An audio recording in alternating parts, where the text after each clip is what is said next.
So hi friend, কেমন আছেন সবাই? আই হোপ প্রত্যেকে ভালোই আছেন। রীতিমতো আরও একটি নোটিফিকেশন নিয়ে চলে এসেছি আপনাদের সামনে। যারা বিএড এবং এমএড করার জন্য সরকারিভাবে এতদিন অপেক্ষা করেছিলেন এবং আপনাদের জন্য কিন্তু ক্যালকাটা ইউনিভার্সিটি নোটিফিকেশান জারি করে দিয়েছেন। এবং ক্যালকাটা ইউনিভার্সিটির অধীনস্থ একটি অত্যন্ত ভালো কলেজ, যেটা রামকৃষ্ণ মিশন শিক্ষা মন্দির অর্থাৎ বেলুড় মঠ। এই রামকৃষ্ণ মিশনে আপনারা যারা অ্যাডমিশন নিতে চাইছেন সরকারিভাবে, আপনাদের জন্য কিন্তু নোটিফিকেশান জারি হয়ে গেছে। অনলাইন পোর্টালের মাধ্যমে আপনারা এমএড এবং বিএড উভয় অ্যাপ্লাই করতে পারছেন। আগের ভিডিওতে আমি দেখিয়েছি কীভাবে বিএডরা সেখানে অ্যাডমিশন করবেন এবং কী প্রসিডিওর রয়েছে, অ্যাডমিশন টার্ম অ্যান্ড কন্ডিশন রয়েছে, কার কারা অ্যাপ্লাই করতে পারছেন। ঠিক আছে, এই ভিডিওতে দেখাবো আজকে যারা এমএড প্রোগ্রামে অ্যাডমিশন নিতে চাইছেন 2024-26 সেশনে। ঠিক আছে, চলুন দেখে নেওয়া যাক আপনাদের এমএড করতে গেলে কী কী প্রসিডিওর রয়েছে, টার্ম অ্যান্ড কন্ডিশন কী কী রয়েছে এবং কী কী ক্রাইটেরিয়া রয়েছে, কোন কোন সাবজেক্ট রয়েছে, সম্পূর্ণ বিষয়টি আজকে দেখে নেওয়া যাক। অলরেডি যারা এমএড করতে চাইছেন তাদের জন্য অলরেডি স্কলারশিপ রয়েছে, এসভিএমসিএম রয়েছে, ওএসিস রয়েছে, ঐক্যশ্রী রয়েছে, ডেপুটি অফ মাস এডুকেশন রয়েছে, আমব্রেলাও রয়েছে, এনএসপি অর্থাৎ ন্যাশনাল স্কলারশিপ রয়েছে এবং রামকৃষ্ণ মিশন শিক্ষা প্রতিষ্ঠানের নিজস্ব একটি স্টাইপেন্ড রয়েছে, সেটাও আপনারা কিন্তু পাচ্ছেন। এখানে দ্য প্রোগ্রাম কি বলছে, প্রোগ্রামে টোটাল বলছে এমএড এর জন্য 50টা সিট রয়েছে। ঠিক আছে, টোটাল। নেক্সট বলছে সাবজেক্ট গ্রুপ, অর্থাৎ কী কী সাবজেক্টের উপর এমএড করানো হয় সেখানে। ল্যাঙ্গুয়েজ গ্রুপে আপনারা দেখতেই পাচ্ছেন বেঙ্গলি, ইংলিশ, সংস্কৃত এবং আদার্স সাবজেক্ট রয়েছে। নেক্সট ম্যাথমেটিক্স গ্রুপের মধ্যে থাকছে ম্যাথমেটিক্স, স্ট্যাটিস্টিক্স থাকছে এবং কম্পিউটার থাকছে। সায়েন্সের মধ্যে থাকছে ফিজিক্যাল সায়েন্স, লাইফ সায়েন্স এবং আদার্স। ঠিক আছে, এবং সোশ্যাল সায়েন্সের মধ্যে কী কী থাকছে, হিস্ট্রি থাকছে, জিওগ্রাফি থাকছে, পলিটিক্যাল সায়েন্স থাকছে, ফিলোসফি থাকছে, ইকোনমিক্স থাকছে এবং এডুকেশন থাকছে। ঠিক আছে, সোশ্যাল সায়েন্সের মধ্যে এই সমস্ত সাবজেক্টগুলোর উপর দিয়ে কিন্তু আপনারা এমএড করতে পারছেন। ঠিক আছে, এরপর বলছে এলিজিবিলিটি ক্রাইটেরিয়া অফ অ্যাডমিশন, অর্থাৎ only male candidate are eligible to apply for admission, অর্থাৎ শুধুমাত্র ছেলেদের জন্য কিন্তু এখানে admission process. Policy and process কী রয়েছে, টোটাল 50টা সিট রয়েছে আপনারা দেখতে পাচ্ছেন। তবে এখানে রিজার্ভেশন পলিসি রয়েছে, যেটা এসসিদের ক্ষেত্রে 22% এবং এসটিদের ক্ষেত্রে 6% এবং পিএইচদের জন্য 3%। ঠিক আছে, টোটাল এরকমই করে ছাড় রয়েছে এসসি, এসটি এবং পিএইচদের জন্য। Online form fill up date কী বলছে, 23 মে থেকে 23 জুলাই পর্যন্ত। অ্যাপ্লিকেশন ফর্ম পলিসি কী বলছে, জেনারেলদের জন্য 500 টাকা পে করতে হচ্ছে, এসসিদের জন্য, এসসি এসটিদের জন্য 400 টাকা এবং পিএইচদের জন্য 350 টাকা আপনাদেরকে পে করতে হচ্ছে। ঠিক আছে, অ্যাপ্লিকেশন ফর্ম প্রাইস।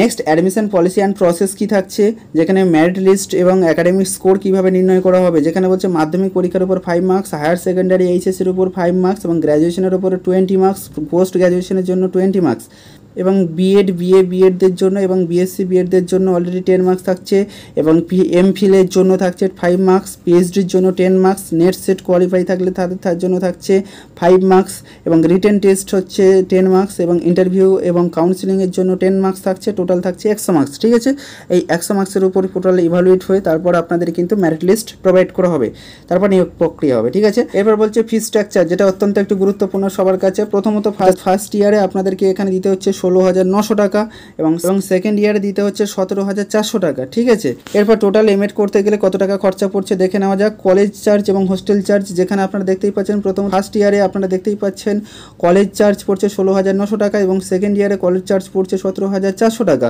এবং হোস্টেল চার্জ পড়ছে ফার্স্ট ইয়ারে 14,500 টাকা এবং সেকেন্ড ইয়ারে পড়ছে 11,400 টাকা। ঠিক আছে, টোটাল হচ্ছে এটাই আপনাদের খরচা। টোটাল খরচা প্রায় আনুমানিক 60,200 টাকার সামথিং এরকমই আপনাদের কিন্তু খরচা পড়ছে। ঠিক আছে, এটাই ছিল তাহলে টোটাল পেবেল। এবং অফিসিয়াল ওয়েবসাইটে ভিজিট করবেন এবং তারপর ভিজিট করার পর কীভাবে রেজিস্ট্রেশন করবেন এবং লগ ইন করবেন সেটাই সেই প্রসেসটা একটু দেখিয়ে দিই। ঠিক আছে, তো প্রথমত আপনারা দেখতেই পাচ্ছেন এটাই হলো অফিসিয়াল ওয়েবসাইট। আমি লিঙ্ক ডেসক্রিপশন বক্সে দিয়ে রাখবো, আপনারা চাইলে সেখান থেকে সরাসরি এখানে চলে আসতে পারছেন। এখানে আসার পর আপনাদেরকে লগ ইন করতে হবে, কিন্তু লগ ইন করতে গেলে আপনাদেরকে আইডি পাসওয়ার্ড লাগবে, তার আগে আপনাদেরকে রেজিস্ট্রেশন করতে হবে। আপনারা এই রেজিস্ট্রেশন বাটনে ক্লিক করবেন, এখানে ক্লিক করার পর প্রথমত নাম, তারপরে আপনার কন্ট্যাক্ট নম্বর, ইমেল অ্যাড্রেস এবং পাসওয়ার্ড এবং কনফার্ম পাসওয়ার্ড দেবেন। দেওয়ার পর গেট রেজিস্টারে আপনি ক্লিক করবেন। এখানে ক্লিক করার পর আপনার কাছে ইমেল আইডিতে একটা আইডি পাসওয়ার্ড ক্রিয়েট হয়ে যাবে এবং সেখানে এসএমএস যাবে একটা। আইডি পাসওয়ার্ডটা নিয়ে আপনি এই ইমেলে যাবেন, লগ ইন করবেন। এখানে ইমেল দেখতে পাচ্ছেন, যে রেজিস্টার ইমেল আপনি দিয়েছিলেন সেই ইমেলটা এখানে প্রোভাইড করবেন, মেনশন করবেন। তারপরে এখানে পাসওয়ার্ড, কনফার্ম পাসওয়ার্ড করবেন, যেটা আপনি পাসওয়ার্ড ক্রিয়েট করেছেন।